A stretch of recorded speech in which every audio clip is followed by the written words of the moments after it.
उदालगुरि जिल्लायाव गोदानै लुफुंनाय गथ'सा मिरु आरो बाउन्डारि वाल बेखेवदों। दिनै उदालगुरि जिल्ला 32 नं बैरबखुन्द बिटिसि बिया बरला प्राइमारिनि सिङाव गथ'सा मिरु आरो बाउन्डारि वालखौ बेखेवनाय जायो। मिथिनाय बादिब्ला एदेनबारि गेजेर फरायसालियाव थांनाय 2021 आरो 2022 मायथाइनि माव बिथांखिनि गेजेरजों गथ'सा मिरु आरो स्मार्ट बाउन्डारि फेन्सिं वालखौ लुफुंनाय जादोंमोन। दिनै बैरबखुन्द ब्लक कमिटिनि आफादगिरि मनोज काक्लारिया गथ'सा मिरु आरो बाउन्डारि वालखौ बेखेवनानै होयो। बेखेवनाय समाव बाहागो लानानै बरला बिसडिसिनि मासिगिरि आलमा बसुमतारिया मा बुंदों फै आबुं बाथ्राखौ मिथिनानै लानि। दिनैनि बे माने मोनसे बे गोथार सान होननानै बुंसिगोन आङो, जिहेतु बे एदेनबारि एलपि स्कुलनि थाखाय जे एमइ स्कुलनि थाखाय जे बाउन्डारि वाल माने बेवहाय होफैनाय जाबाय। गासैजों जि 600 मिटार एबा 600 मिटारनि जि बाउन्डारि वाल होफैबाय, जथेस्थ' माने मोजां बिदि माने बिदि वाला जाबाय होननानै जों सानदों। मानो होनबा रायजोआ जोबोद गोजोननाय माने फोरमायदों। मानो होनोब्ला माने दिनै बे मेलनि गेजेरजों आंबो मोनथिनो मोनदों, बे एदेनबारि एमइ स्कुलनि जे गाहाय फोरोंगिरि बिथां बुंनाय बायदिब्ला थांनाय सरकारनिफ्रायबो बिथांमोना बेफोरबायसा माब्लाबा माने बिबाय बायदोंमोन बाउन्डारि वालनि थाखाय बा जौगानाय खामानिफोरनि थाखाय स्कुलनि थाखाय, किन्तु बिथांमोना माब्लाबाबो मोनाखैमोन।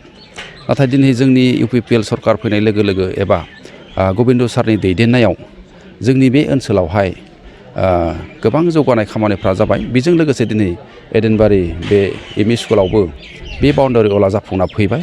बेखौ लानानै रायजोआ जोबोद गोजोननाय मोन्दों। लोगोसे बे बाउन्डारिनि सिङावनो जिहेतु जाहा एलपि स्कुलबो दङ आरो बे एलपि स्कुलनि सिङाव जि अंगनबादि जि बिल्डिंबो माने बानायनानै लुफुंनाय जाबाय।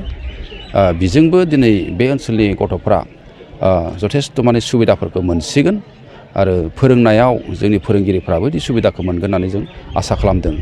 आरो जोंनि जि सरकार बेबायसानो फारियै गोबां माने बिदि मोजां मोजां आसनिफोरखौ लानाय जादों, जिफोरखौ खालामोब्ला रायजोनि बेबायदि गोनांथिफ्रा सुफुंजायो, बेबायसा थांखिफोरखौ लानाय जादों। बेनिखायनो जोंहा फोथायनाय दङ, जोंहा रायजो राजानिसिम गोबां फोथायनाय दङ आरो रायजो राजायाबो जोंनि सरकारनि सायाव फोथायनाय दङ, जों बेखौ मोनथिगौ। बेनिखायनो फैबाय थानाय जि बिसायख'थिफोर, बे बिसायख'थियावबो जों इउपिपिएल हिसाबै जों स्ट्रंलि जों बिदि गसंथानो हागोन। आरो जोंनि गेजेराव जोंनि वर्कारफोरनि गेजेराव दासिमबो फोथायनाय दङ। दिनै गोबां बेबायदि जोंनि बेरेखाफोरा बुंनो हागौ जे इउपिपिएल हिसाबै माने गोबां लोरबां होननानै। नाथाय लोरबां होननानै बोरै बुंनो? दिनै जि खामानिखौ 15 बोसोराव मावनो हायाखैमोन, दिनै जों 2.5 बोसोरावनो बिथांमोन मावनायनिख्रुइ जों गोबां खामानिखौ जों मावनानै देखायबाय।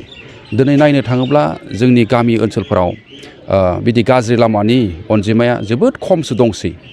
जेखिथा माने बेबायदि गामि ओनसोलाव थानाय जि मेन लामाफोर, बेफोर दिनै गोबां सिसि ब्लक जानानै थांबाय, गोबां ब्लेक टप जाबाय। रायजोआ जोबोद गोजोननाय मोन्दों। जों बेनिखायनो दिनै इउपिपिएल हिसाबैबो स्ट्रं आरो फैबाय थानाय समफ्राव जोङो बिदिनो बिनिख्रुइ बांसिन जोङो जौगानायनि खामानिफोरखौ रायजोनि गेजेराव लाबोनो हागोन होननानै जोंहा फोथायनाय दङ।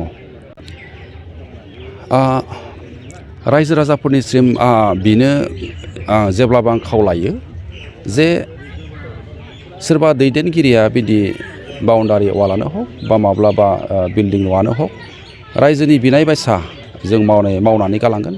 बिखौ आं दिनै बे नोंथांमोननि बड'लेण्ड निउस चेनेलनि जुगिदि आं माने खावलायनो सानो।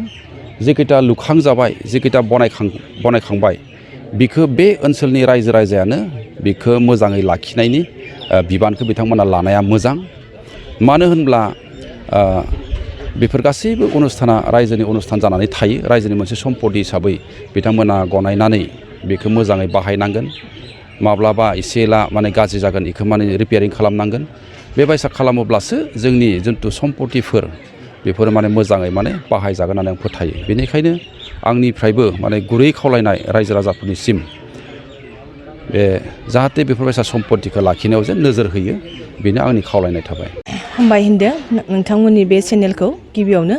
लोगोसे आङो जोंनि बिटिआर सरकारनि दैदेनगिरि बिथां CM प्रमद सार, लोगोसे जोंनि डिपुटि चिफ सार, लोगोसे आरो बिदिनो गोबां जोंनि इउपिपिएल सरकाराव थानाय दैदेनगिरि साफ्रोमनिसिमबो आङो आंनि चेयारमेन हिसाबै नोंथांमोननिसिम आं खुलुमनायखौ बावहरग्रोनाय थाबाय। दिनै जों बे दिनखौ जों गोथार सान होननानै जों साननानै जों लानो हादों मानो होनब्ला जों दिनै बे भरला VCDCआव गोबां खामानिफोरा जादों नाथाय नैबे जितु जोङो बे एडेनबारि एमइ स्कुलाव गोबां बोसोरनिफ्रायनो बेबायदि बाउन्डारि वाल नांगौ आरो बेबायदि अंगनबादि सेन्टार जोंनो नांगौ होननानै जोङो नाजाबोबाय थादोंमोन नाथाय जों मोननो हायाखैमोन दिनै जोङो बेयाव डिपुटि चिफ सारखौ लेंहरनानै जों बेयाव बिथांनो जोङो दिन्थिबाय बिथाङा जोंनि आर'जखौ जोंनि जितु बिनाय बेखौ बिथाङा गोसो गुरैहै नाजावनानै दिनै बेसेबां गिदिर वालखौ बिथाङा मावफुंहोबाय बिनि थाखाय आं बिथां गबिन्द सारखौ हाजासे रोजा रोजा साबायखर होनाय थाबाय जोंनि पार्टी UPPL सरकारनिफ्राय लोगोसे आं आरो हामबायबावदों जों जे बेबायदि नाजानायखौ मोनाखैमोन नाथाय जोङो दिनै 2.5 बोसोरावनो जों दिनै गोबां खामानिखौ मावनो हादों दिनै बे बाउन्डारि वालल' नङा जोंनि भरला VCDCआव अंगनबादि सेन्टारबो जों गोबां होनो हादों आरो बेबायदि लामा गाइड बान आरो बर्डार प्रटेक्सन आरो बेबायदिनो हस्पिटालफोरावबो जोङो बाउन्डारि वाल बेफोरबायदि जों खामानिफोरखौ जों मावलांनो हादों बेयावखायनो जों फैबाय थानाय समफोरावबो आरोबाव जों बेबायदि मोनबावगोन होननानै आं सासे चेयारमेन हिसाबै आं गोबां फोथायनाय आरो आसाया दङ आं बेसांखिनिखौनो आङो बुंनानै दोनथ'बाय